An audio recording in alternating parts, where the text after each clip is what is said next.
be going over the last 24, 48 hours or so with the conflict in the Middle East. This is going to be kind of a comprehensive overview of the recent events, bring everybody up to speed. But I've had a video that did very well in the last couple of days, just talking about the leader of Iran and his state of mind.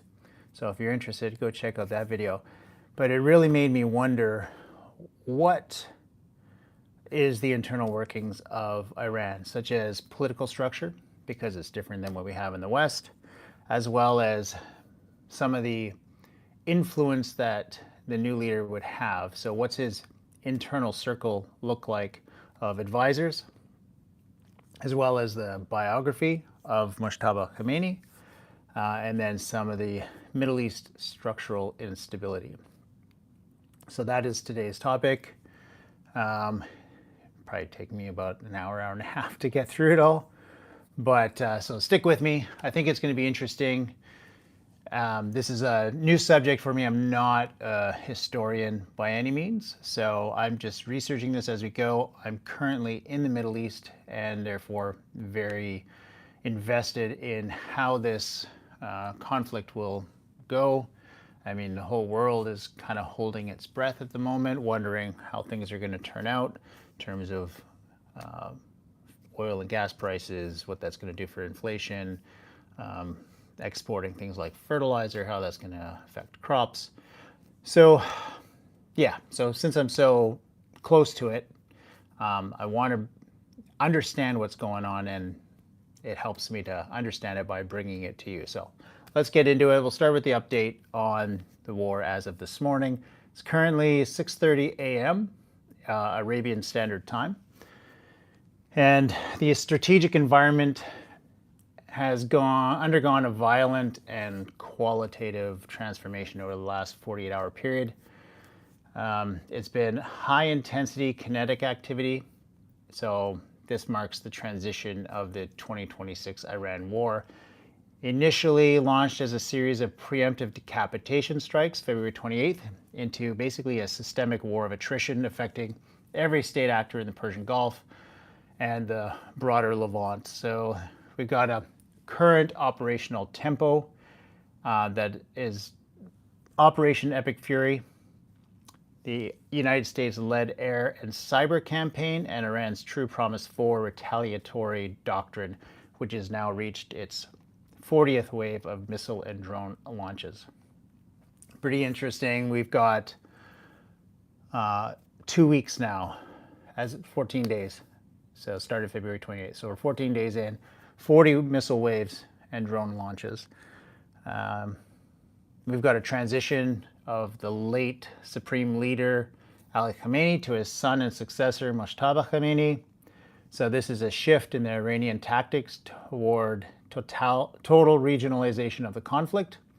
And the strategy seeks to impose an unsustainable economic and humanitarian cost on US-aligned, the GCC states, to force diplomatic off-ramp that preserves the clerical regime's survival. We also have the Trump administration. You are you're IMGCC near Persian Gulf. We heard every single attack on the oil bamboo ship. Oh, interesting. Concurrently, the Trump administration in Washington and the Netanyahu government in Jerusalem have intensified their requirements for a cessation of hostilities, moving beyond the destruction of nuclear facilities towards an explicit demand for the unconditional surrender of the Iranian security apparatus. So we've had some attacks into the Iranian heartland, as well as what the Israeli frontiers are. In the past 48 hours, we've witnessed an expansion of these U.S. and Israeli operations targeting the foundations of the Iranian state's domestic control.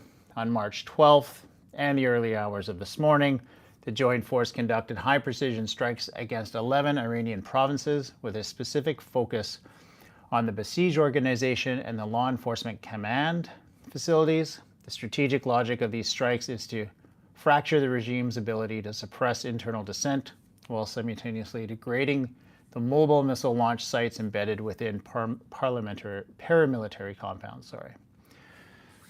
In Tehran, the Israeli Defense Forces intelligence-led strikes successfully neutralized multiple besieged checkpoints and roadblocks that had been used to maintain martial law in the capital. These facilities were reportedly serving as operational hubs for the IRGC ground forces.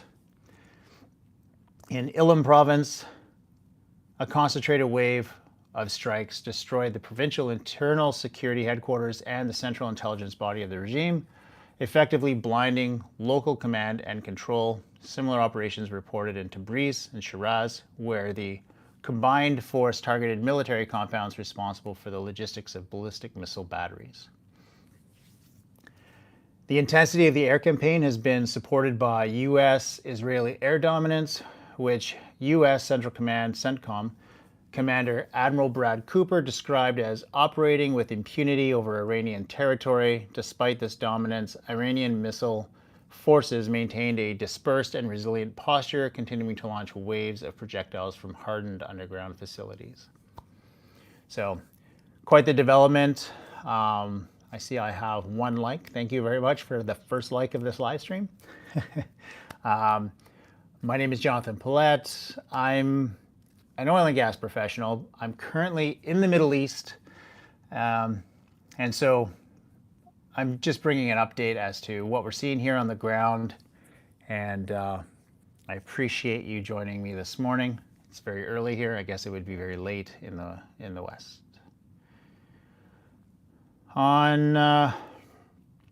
Let's say, so the retaliation against Israel. The IDF identified a fresh wave of missiles launched from Iranian territory towards central and northern Israel. This follows the 40th wave recorded on March 12th, which featured a diverse array of munitions, including hypersonic variants and high-altitude cruise missiles. So Israel has multi-layered defenses, including Arrow, David Sling systems, and have maintained a high interception rate. But the sheer volume of True Promise 4 campaign has begun to strain the physical and logistical capability of Israeli interceptor stockpiles. I know that they've pulled some interceptors away from supporting infrastructure throughout the Gulf and other regions like South Korea to try and bolster the Iranian ability to intercept. Impacts were recorded in Tel Aviv, the metropolitan area. I'm going to butcher these names, not intentionally, but Bnei Brak, Ramat Gan, and Be'er Sheva. While many projectiles were intercepted, falling debris has caused significant damage to civilian infrastructure, including apartment buildings and public shelters. The humanitarian impact in Israel remains acute, with over 3,000 residents forced to evacuate their homes due to the persistent threat of impact and the proximity of military targets to residential zones. So, from a operational metric, we've got still attacks ongoing, and this war is persisting. In Iran, we've got approximately 1,300 civilian deaths, as well as 12,000 injured. We've got 3,000 military personnel fatality is what they're saying, and 3.2 million people displaced. In Israel, they're saying 17 deaths so far, 2,745 injured that are civilian. For military, we have 2 Israeli, 9 American, and 3,000 displaced people. So the past 48 hours have solidified the GCC's states as primary battlegrounds in Iran's regionalization strategy. Tehran's military commanders have explicitly stated that any country housing U.S. assets is a legitimate target, regardless of their declared neutrality. In Saudi Arabia, the defense minister reported the interception of 38 drones within a narrow window on March 12th and 13th, primarily targeting the eastern province and the Sheba oil field. The Sheba facility, a cornerstone of the kingdom's energy infrastructure, has become a frequent target, with 3 drones intercepted in a single wave on Thursday. Simultaneously, a ballistic missile was destroyed while heading toward Prince Sultan Air Base, a facility critical for U.S. regional air operations. In Bahrain, Bahrain has faced an even more direct assault on its vital infrastructure. March 12th, Iranian projectiles struck fuel tanks at a facility in the Muharraq Governorate, sparking massive fires. Furthermore, drones have targeted desalination plants, raising fears of a systemic water crisis. The Bahrain Defense Force reported that it had intercepted 112 missiles and 186 drones since the start of this specific escalation against the island nation, a tempo that represents a massive burden on the country's defense architecture. In the UAE, they continue to face a barrage of sophisticated aerial threats.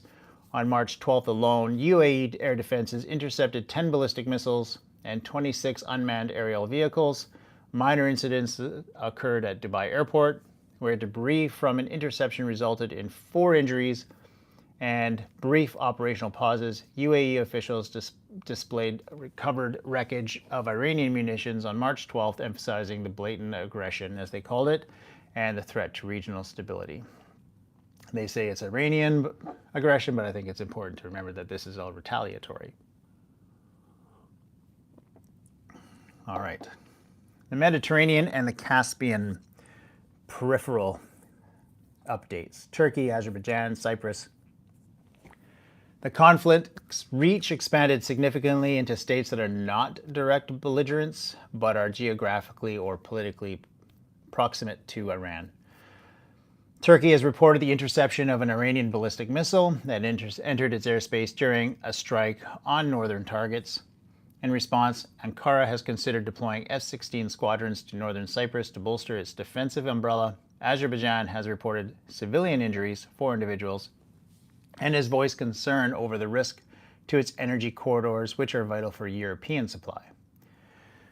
The British airbase in Akrotiri on Cyprus was hit by an Iranian-made drone on March 1st, and UK Defense Minister John Healey suggested on March 13th that the hidden hand of Russia may be influencing the tactics and technology used in such strikes. The presence of European forces in Cyprus have been bolstered to defend against the regional spillover of Iranian missile fire.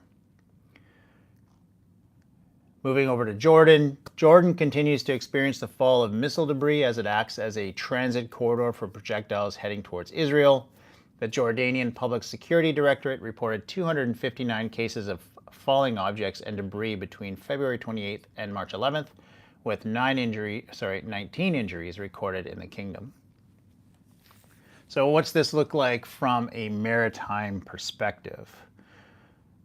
Basically, Straits of Hormuz has evolved from a contested waterway into a total exclusion zone for Western aligned ships.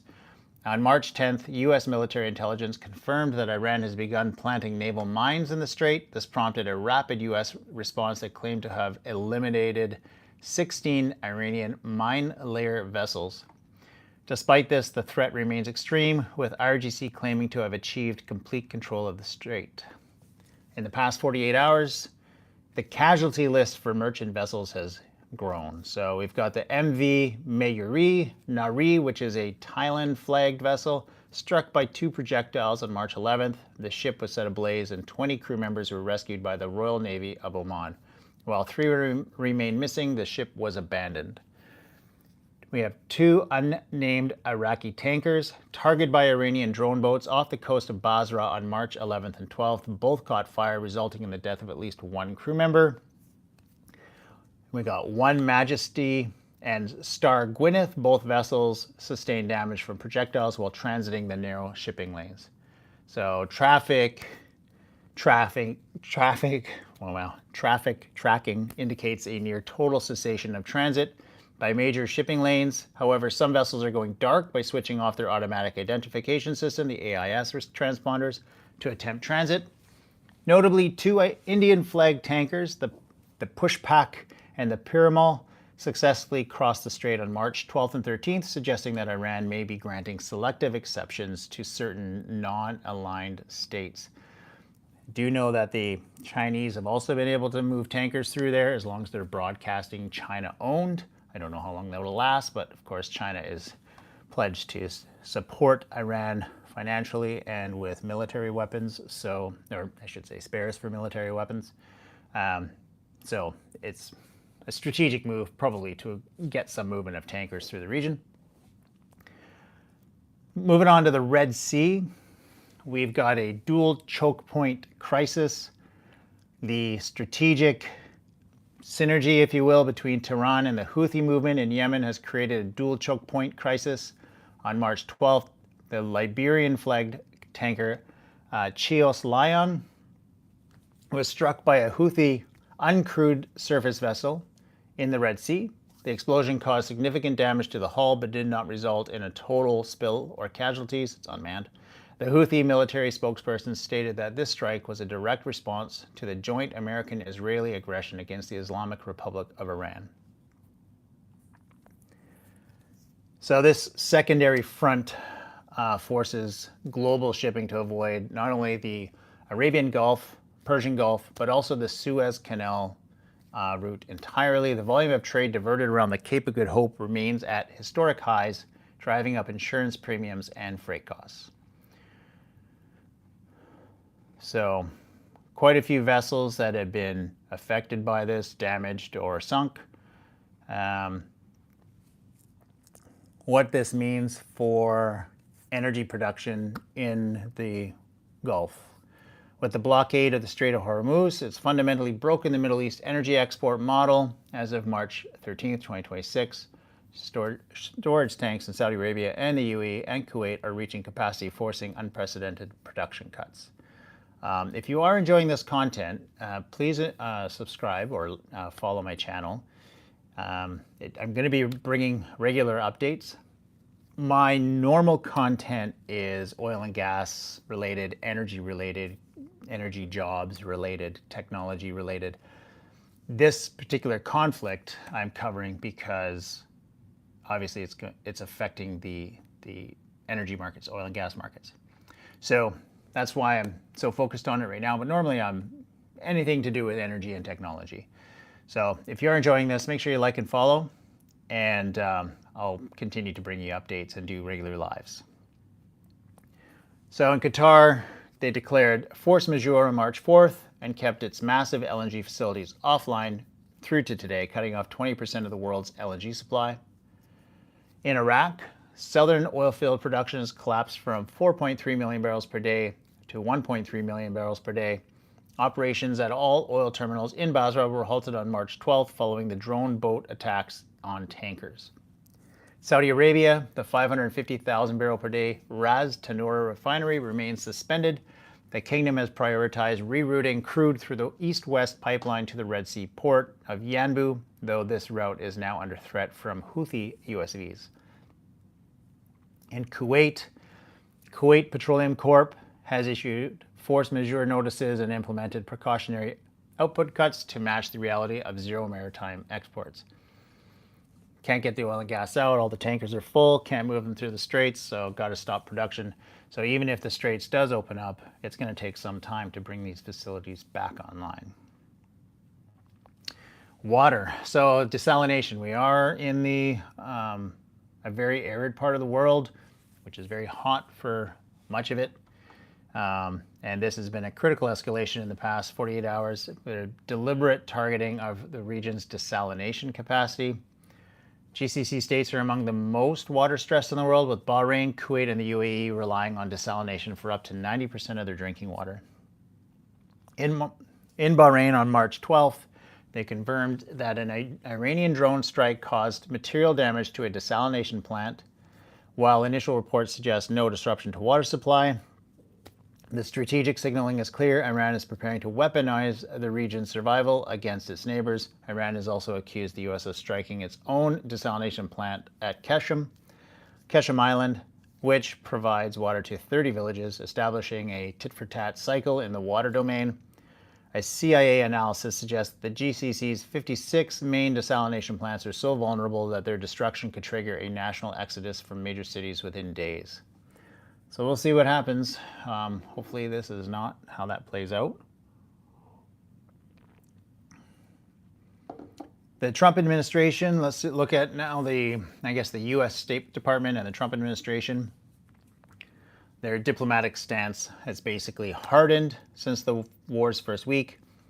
U.S. Secretary of State Marco Rubio and President Trump have emphasized that the military campaign is moving very rapidly and that the U.S. will not settle for a return to the status quo. The State Department has rejected claims of 100 Americans killed in Dubai as psychotic regime propaganda and has doubled down on the goal of creating the conditions for the Iranian people to overthrow their regime. Essentially bombing their way to peace, I guess. U.S. Treasury Secretary Scott Bessent clarified on March 12th that while the U.S. Navy is prepared to lead an international coalition to escort tankers, this will not begin until complete control of the skies is established and Iran's missile infrastructure is completely degraded. The U.S. has essentially adopted a policy of kinetic diplomacy where the only accepted outcome is the total dismantlement of the Iran's regional power projection. Last week, a lot of the talk was by March 4th, they were going to establish this convoy, escorted convoys through the straits. And since then, the U.S. Navy has basically pulled out of that region because they're so at risk. I mean, if they lose a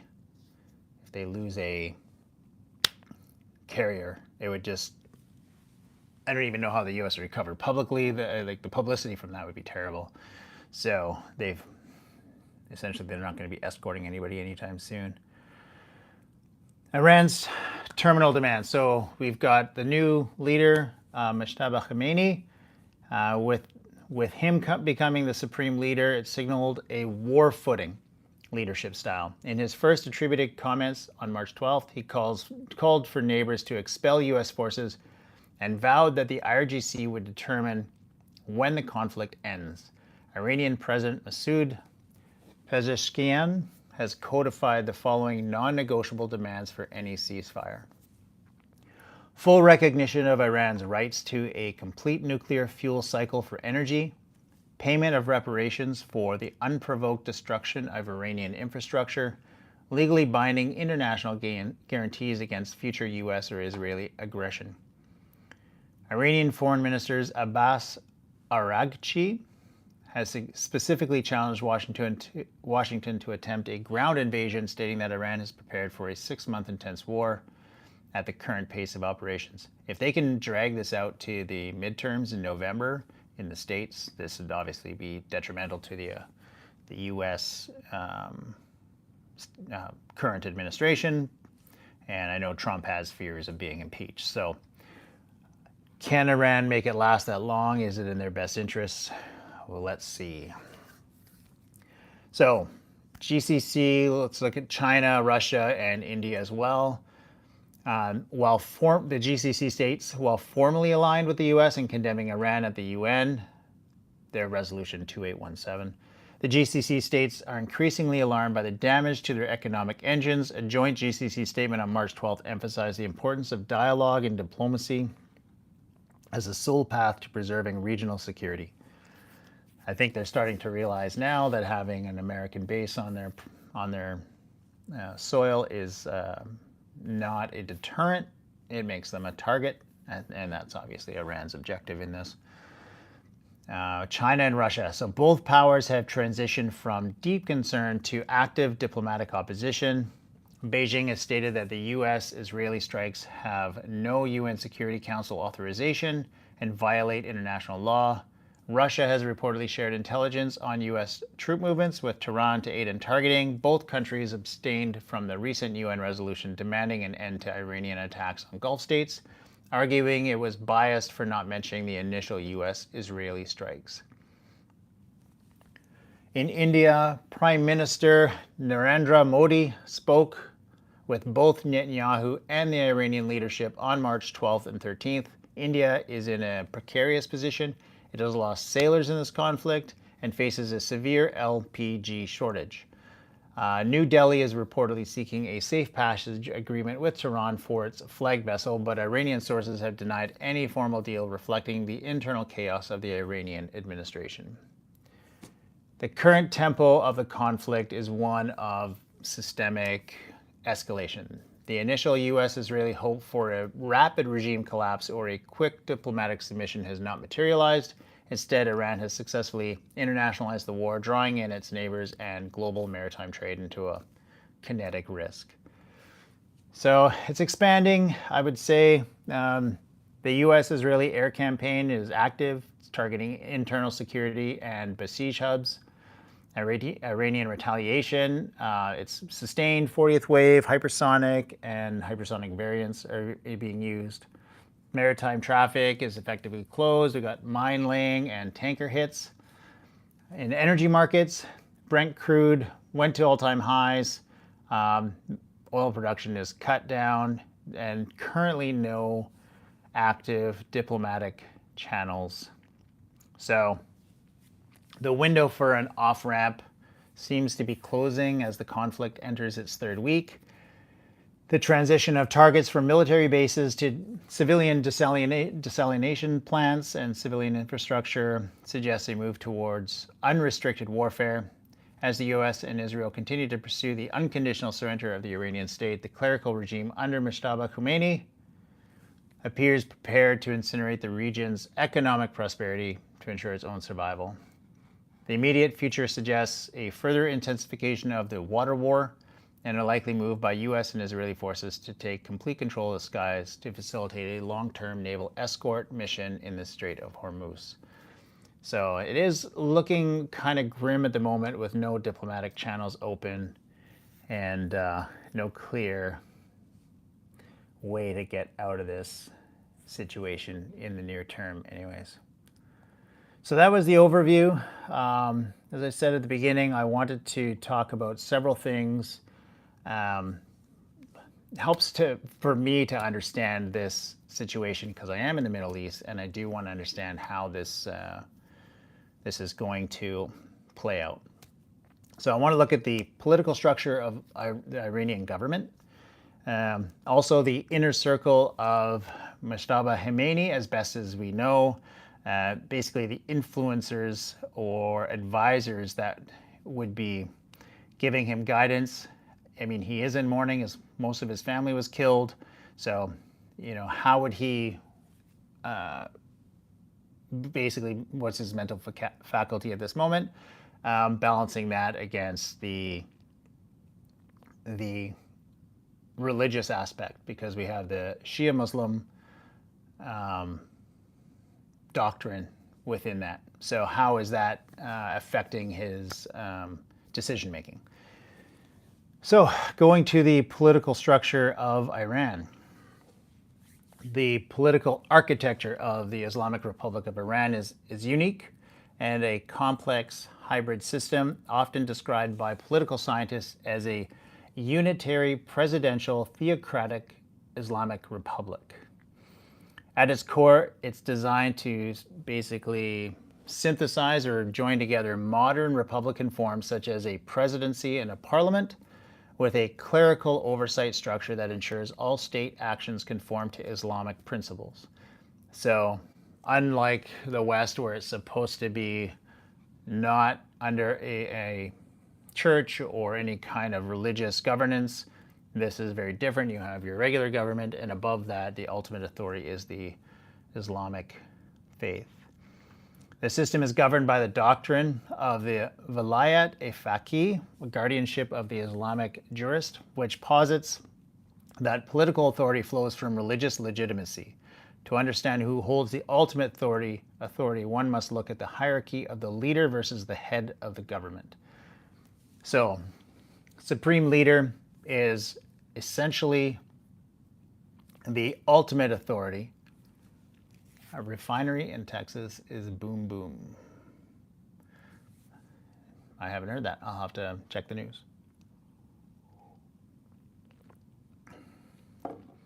The supreme leader, officially the Supreme Leadership Authority, is the de jure and de facto head of state and the highest political and religious authority in the country. What are his powers? Under Article 110 of their Constitution, the leader sets the general policies of the state and supervises their implementation. He is their commander-in-chief of all armed forces with the sole power to declare war or peace and mobilize troops.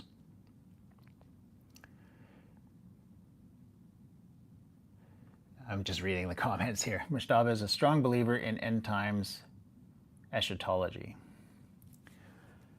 He directly appoints the head of the judiciary, half of the members of Guardian Council, the head of state radio and television, the RIB, and all senior military commanders in the Artesh and the IRGC.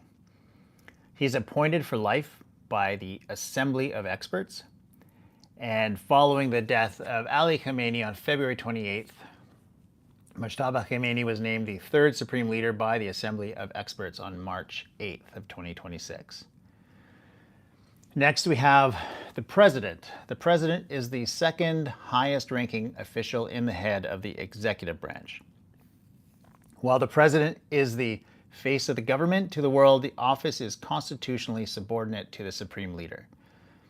The selection process, unlike the supreme leader, the president is selected via a direct popular vote every 4 years. However, the process is not a free democracy in the Western sense. All candidates must be first vetted and approved by the Guardian Council. The council routinely disqualifies hundreds of applicants, leaving only a handful of regime loyalists on the ballot. So you're pretty certain, no matter which way you go, that you're going to get somebody in that position that is supportive of the supreme leader. So what powers do the president have? He's responsible for the day-to-day administration, executing laws, and setting economic policy. He nominates a cabinet of ministers who must be confirmed by the parliament. The president does not control the military.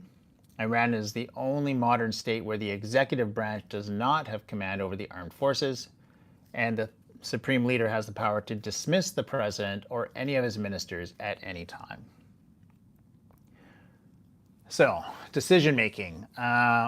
We've got a process of forging elite consensus, if you will, among various councils rather than the unilateral whim of one guy, though the supreme leader holds the final veto. So, the Assembly of Experts. This is a body of 88 virtuous and learned clerics elected by the public, again after vetting, for 8-year terms. Their primary role is to elect, supervise, and nominally have the power to dismiss the supreme leader if he becomes incapable of performing his duties. In practice, they have never publicly challenged a supreme leader. Next, you have the Guardian Council. This is a 12-member body where you have 6 clerics appointed by the supreme leader and 6 jurists nominated by the judiciary. Acts as an upper house, if you will. They have veto power over all legislation passed by the parliament to ensure it matches Islamic law and the Constitution. They also vet every candidate for the presidency, parliament, and Assembly of Experts. Next, we have the Expediency Council. When the Parliament and the Guardian Council disagree on a bill, the Expediency Council acts as the final arbiter. Members are appointed directly by the Supreme Leader. Next, we have the Supreme National Security Council. This is the highest authority for coordinating foreign policy and defense. It is chaired by the President, but includes the heads of the military, the judiciary, and the Parliament. In 2025, a Defense Council was established as a smaller sub-body of the SNSC to function as a war cabinet for rapid decision-making during a war. So in the military, we have a dual power structure. Iran maintains a unique and often inefficient dual military system designed to prevent a coup and ensure ideological control. You have the Artesh, which is the regular army, the conventional military whose mission is to protect Iran's borders and territorial integrity. It is generally seen as less ideological. The IRGC, or Revolutionary Guard, created after the 1979 revolution. This is a parallel military force tasked with safeguarding the revolution. It operates its own ground, naval, and air units and controls the Quds forces, which are foreign operations, and the Basij, which are domestic volunteer militia used for suppressing dissent. The RGC is an economic powerhouse controlling vast sectors of the construction and energy industries. If you're enjoying this, maybe you're learning something, please like and subscribe. I'm going to be bringing you regular updates on Iran If you go to my channel, you'll see that I'm regularly posting different updates, different opinions, trying to be neutral and not have a bias one way or the other. So today is just about educating myself, if anything, more than anything. I'm no expert on this, but educating myself. I thought I would share on what Iran is like.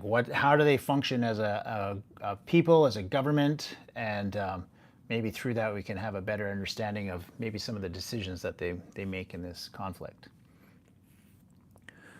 So next we have command so both the Artesh and the IRGC both report to the Supreme Leader through the General Staff of the Armed Forces. So there is Iran, if you will, is a unitary state, meaning local governments are strictly subordinate to the central authority in Tehran. So at the national level, we have the Islamic Republic with the Supreme Leader as the head, and the selection is the Assembly of Experts. At the provincial level, there's 13 provinces, the Ostans in Persia, right, Iran. We got the leader being Governor General or Estandar.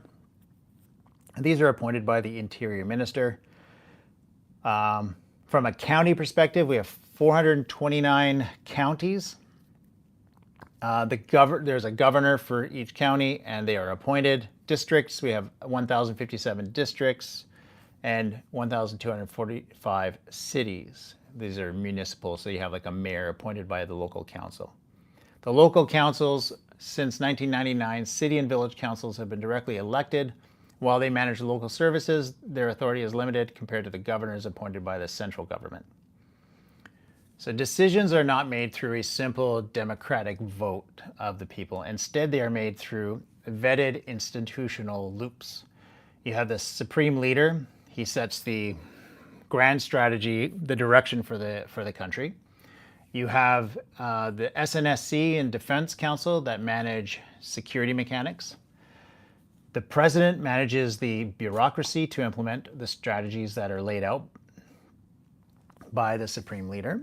And the Guardian Council ensures no one deviates from the Islamic script. So in the context of 2026, he said that, given everything he's asked for.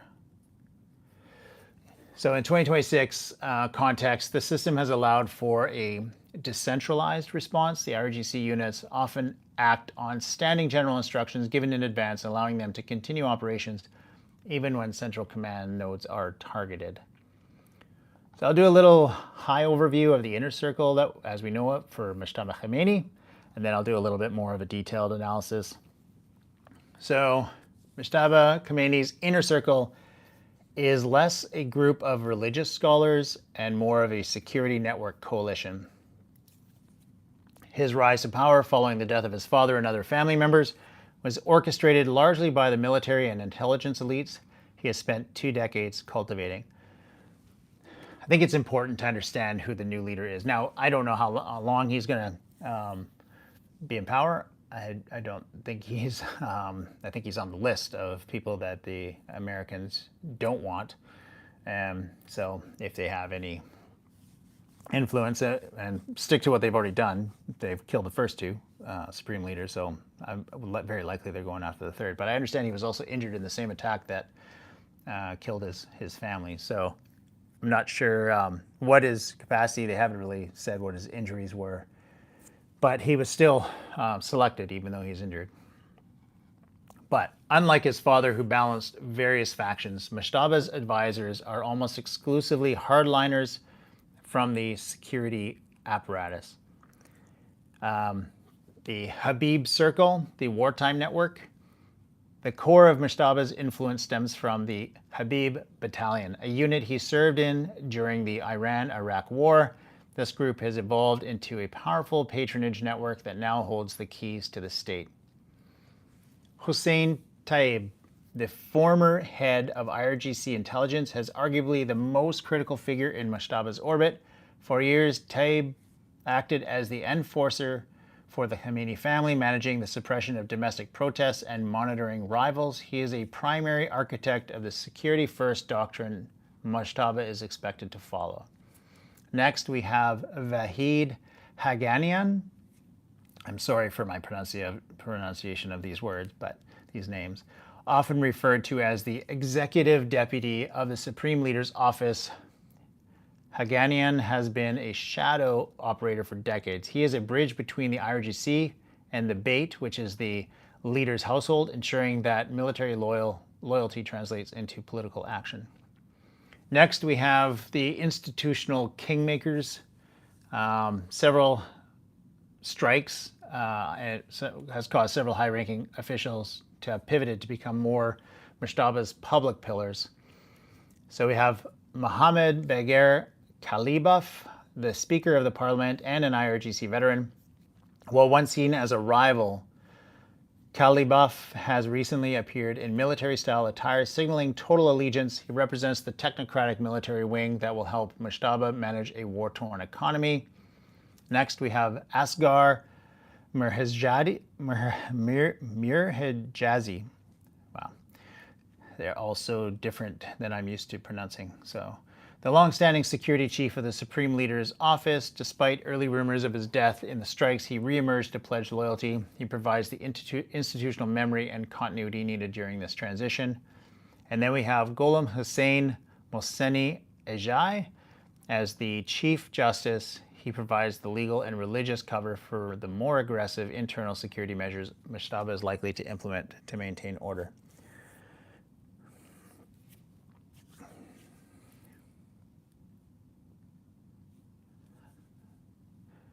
Sorry, I'm just reading the comments. If you are enjoying this, make sure you follow me on TikTok and on YouTube. I'm going to be bringing you regular updates. My name is Jonathan Paulette. I'm currently in the Middle East. I'm an oil and gas professional.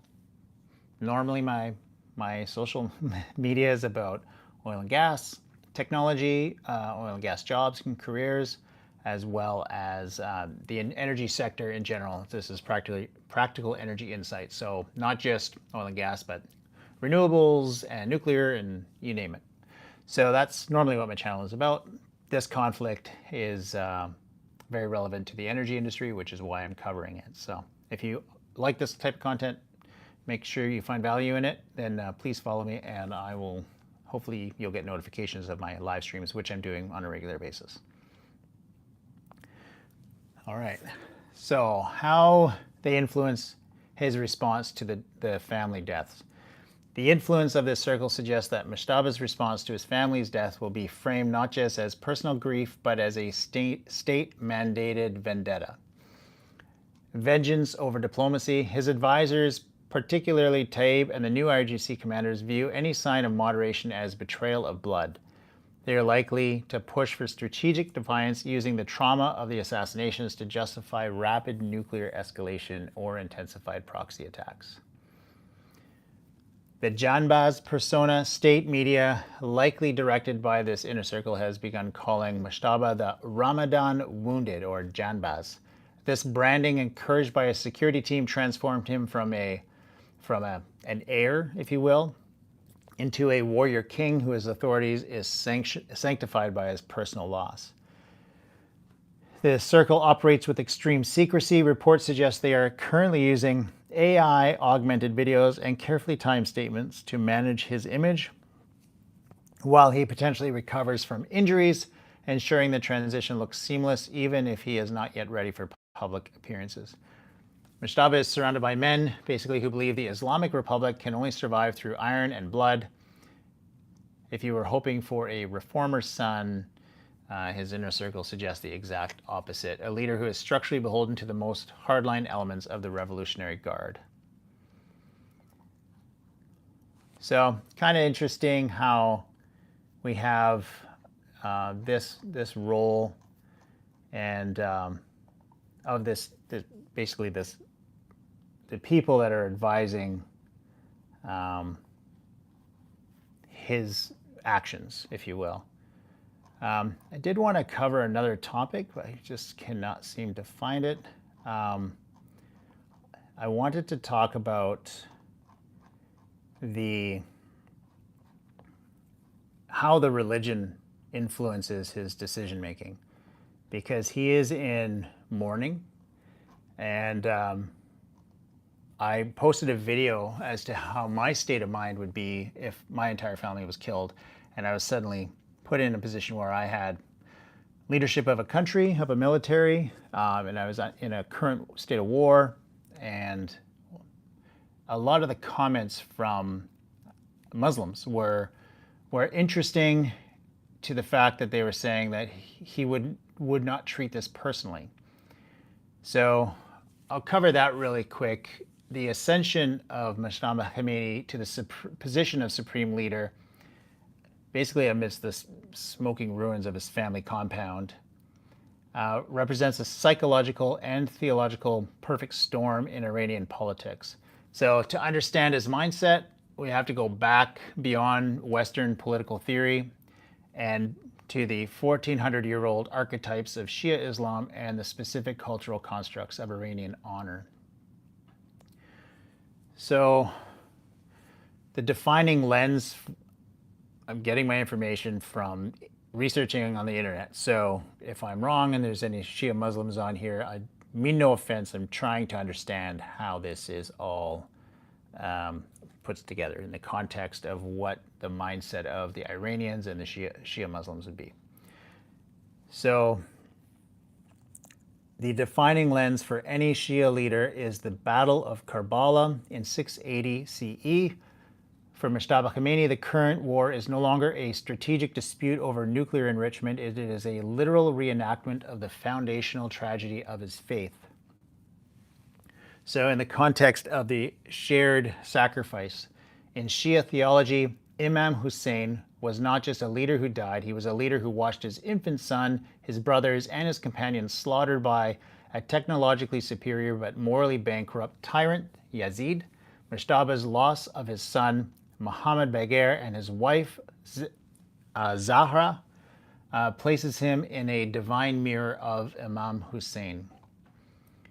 In this mindset, suffering is not a sign of failure, I would say, but a religious chosenness. The Karbala complex dictates that the more one loses, the more righteous their cause becomes. Therefore, Mojtaba is unlikely to see the destruction of Tehran or his family as a reason to surrender. Rather, it is the red seal that proves his legitimacy as a martyr leader. Rabar-e-Shahid. So looks like you are knowledgeable on this. So if if you disagree with something I'm saying, the context of Karbala and Hussein's sacrifice is the backdrop of Mojtaba's struggle. Okay, very nice. Thank you. So the legal tension is the qisas, or retribution, versus the maslahat, or expediency. So the new supreme leader is caught between two powerful Islamic legal principles, which are conflicting perspectives, right? So the qisas, we have the Quranic principle of reciprocal justice. So whoever transgresses against you, then transgresses against him in the same way. Quran 2:194. So you have the right of the people, the haq al-nas. In Shia jurisprudence, murder is a private wrong. The wali al-dam, guardian of the blood, in this case, Mojtaba, has the exclusive religious right to demand the life of the perpetrator. We have the fatwa cycle. Grand Ayatollahs Makarem Shirazi and Nouri Hamadani have already issued fatwas for jihad and harsh revenge, identifying the U.S. and Israel as the perpetrators whose evil must be eradicated. Mojtaba is a mid-ranking cleric. We've got a Hojat al-Islam Ayatollah. Is religiously bound to satisfy these demands for justice to maintain the support of the clerical elite in Qom. But this is in contrast to the Maslahat-e-Nizam, the stabilizing force. So national security goes above any other count. This refers to the doctrine of the Maslahat-e-Nizam, the interest of the system established by Ayatollah Khamenei. The primary directive of this principle states that the survival of the Islamic Republic is the highest religious duty, even if it requires the temporary suspension of secondary Islamic laws like prayer or the direct pursuit of qisas. We also have Larijani. Ali Larijani, secretary of the SNSC, acts as the pragmatic counterweight to Mojtaba's grief. Larijani's strategy of a long war of attrition aims to break the U.S. economy, $150 oil, rather than seeking a suicidal, immediate emotional release. So there's also some interesting cultural constructs here. We have the girat and the namus, or honor. So beyond the theology, Mojtaba's mindset is governed by the Iranian concept of girat, a complex moral, emotional alarm system dedicated to protecting one's namus, the family honor, female relatives, and the motherland. The wound to honor, the strike on the leadership residence on Pasteur Street was not just a military action, it was a violation of the private sanctum, the family hearth. And then you have the necessity of a response. A man lacking girat is viewed in Iranian culture as a deus, which would be like a cuckold or a weakling. For Mojtaba to seek peace without first exacting a visible and equal cost on his attackers would be to admit the ultimate social and political emasculation. This makes de-escalation nearly impossible in the short term, as his iron fist is required to prove he has not been broken. So, from a psychological assessment, now I'm not a psychologist, but psychologically, leaders who assume power through a traumatic crisis often experience decisional regret and traumatic stress, which can lead to one of two things.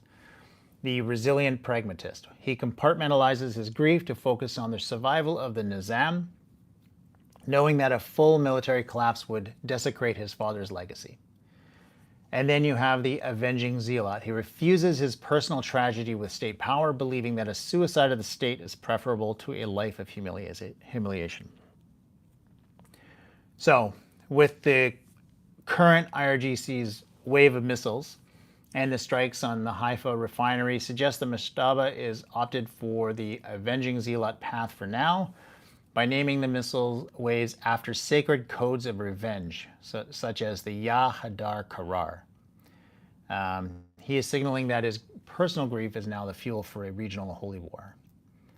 So his response will likely be pragmatic revenge.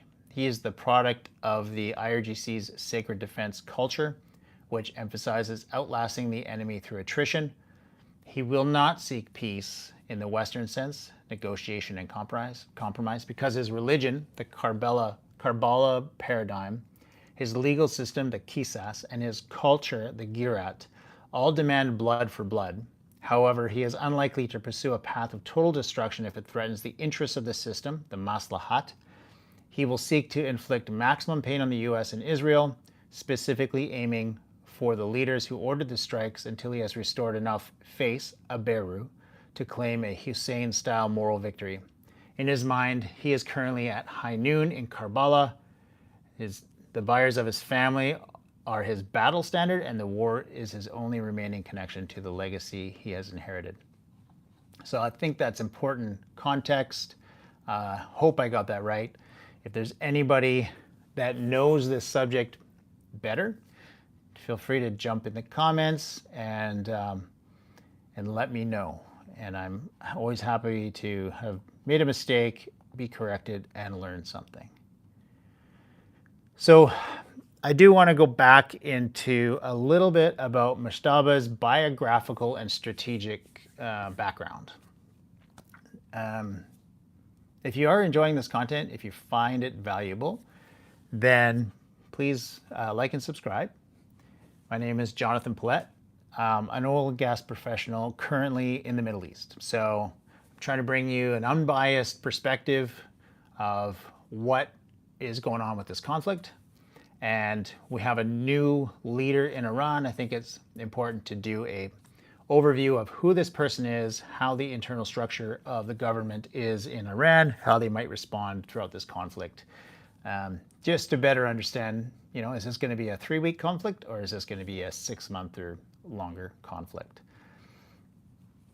So looking at what's the history of Mojtaba Khamenei, what do we know about this person? So he ascended to the station of Rahbar, the supreme leader, on March 8th. And this represents the most significant structural shift in the Iranian theocracy since the 1989 succession. For decades, Mojtaba operated as the shadow prince, if you will, of the Islamic Republic, a figure defined not by public office, but by his proximity to the ultimate seat of power and his deep institutionalized ties to the security state. So, 1969 to 1986. We've got Syed Mojtaba Hosseini Khamenei was born on September 8, 1969, in the southeastern pilgrimage city of Mashhad. He was the second son of Ali Khamenei and Mansour Khojaste. I'm sorry, I'm going to butcher these names. Mansour Khojaste Bagherzadeh. I apologize. I'm trying. Born into a household defined by religious dissent against the Pahlavi monarchy. His childhood was marked by the direct experience of state repression. An official biography of his father recounts a pivotal moment when the Shah's secret police, the Savak, raided the family home and beat the elder Khamenei in front of his children. This early exposure to the victim-resistor dynamic likely forged the foundational Karbala complex seen in his modern rhetoric. The belief that the righteous must endure persecution by a technologically superior tyrant to achieve divine victory. Following the 1979 revolution, he moved to Tehran and attended the prestigious Alavi High School, a breeding ground for the revolutionary elite. Next, we'll go to 1987 and 1988. The Habib Battalion. At the age of 17, Mojtaba joined the Islamic Revolutionary Guard Corps, the IRGC, to fight in the final, most brutal stages of the Iran-Iraq War. He served in the Habib ibn Mazahir Battalion of the 27th Muhammad Rasulullah Division. Rasulullah Division. This military service was the defining period for his political power base. The Habib Battalion was not merely a combat unit, it functioned as a cradle for a generation of commanders who would later dominate Iran's intelligence and security apparatus. So he's experienced war. This is not his first time. Wartime peers and commanders from this unit include figures like Hossein Taib, Ismail Kosari. These formed an inner circle of veterans whose loyalty to Mojtaba remains absolute. He participated in major engagements, including Operation Mersad, which successfully repelled an incursion by the MEK. 1989 to 2021. So this is 30 years. Following the war, Mojtaba pursued high-level theological studies in Qom under prominent hardline clerics such as Muhammad Taqi Mazba Yazdi, Mahmoud Hashami Sharudi, and Lotfola Safi Golpegani. From 2004 onward, he taught advanced jurisprudence, the highest level of seminary instruction. His primary significance, however, was administration. He functioned as the wakil, the representative and gatekeeper within the Beit Arabi, which is the office of the supreme leader. For over 2 decades, he reportedly managed his father's secretariat, effectively serving as a chief of staff who filtered political access, coordinated sensitive intelligence communications, and influenced senior IRGC appointments. His hand was seen in every major regime consolidation. He was widely believed to be the architect of Mahmoud Ahmadinejad's sudden rise in 2005 and 2009 elections. He is accused by opposition figures of personally coordinating the brutal 2009 crackdown of protesters. And alongside Hussein Taib, he helped found the IRGC intelligence organization, a state within a state that eventually rivaled the Ministry of Intelligence. While Mojtaba holds no assets in his own name, international investigations by Bloomberg and the Financial Times have linked him to a overseas real estate network worth approximately 400 million euros. This network, primarily controlled through businessman Ali Ansari, includes luxury properties in London, in Billionaires Row, high-end hotels in Frankfurt and Mallorca, and penthouse in Toronto. These funds, largely derived from oil sales, have reportedly been used to finance the IRGC's regional operations and maintain the patronage networks of the hardline elite. So the joint U.S.-Israeli strikes, February 28th, devastated the Khamenei family. Mojtaba suffered a staggering personal loss. His father, his mother, his wife, his son, his sister, a niece, and potentially another niece or nephew. He was also reportedly wounded during the strikes, a fact now being leveraged by the state media to frame him as a living martyr of the Ramadan War.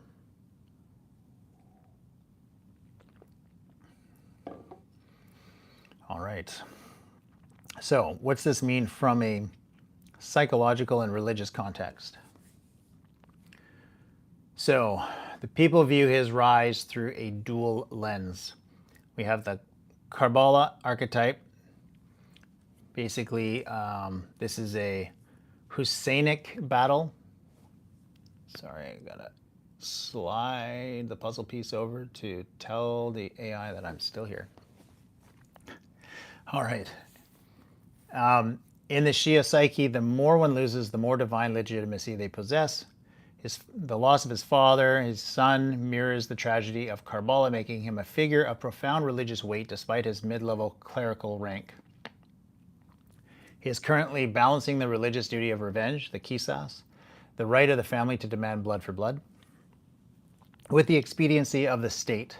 While his military actions suggest a retributive posture, he is working with pragmatists like Ali Larijani to ensure the system's survival above all else. So, how he's being characterized, he's defined by securitization. He is less of a theologian and more of a product of the IRGC's sacred defense culture. His appointment represents a Praetorian shift where the religious office of the supreme leader is now fully merged with the coercive might and intelligence networks of the Revolutionary Guard. He is unlikely to seek peace in any traditional sense, viewing compromise as a betrayal of his martyred family and the ideological foundation of the revolution. So that is my live stream today. I thought it was interesting to look into the structure of how Iran's government works and who this new leader is. Might give us some kind of guidance as to how long this conflict is going to go. I have done several videos over the last few days talking about supply chains because a lot of focus has been through this conflict on the damage of the infrastructure throughout the Middle East and oil and gas. But it is so much more than that. We've got fertilizer being a major issue, urea and ammonia. Something like a third of the world's urea and ammonia is exported through the Straits of Hormuz. And in about a month's time, we've got planting that's going to go on in the northern hemisphere. And there's no strategic national reserves for fertilizer. So expect a shortfall of fertilizer in the northern hemispheres. And obviously this will affect crop yields. And we have some very nitrogen demanding crops such as feed corn for livestock. And they're projecting 1 to 1.5 million fewer acres of feed corn for livestock. So you can expect increased prices and shortages of things like beef, chicken, pork, dairy, eggs, and other grains and soybeans and whatnot.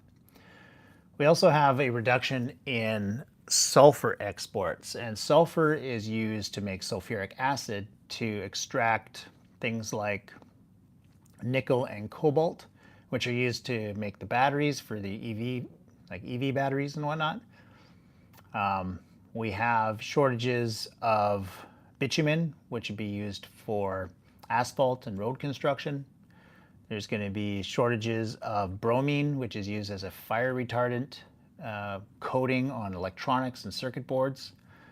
We also have less helium, which is being exported, which is used in places like South Korea for superconductors and manufacturing.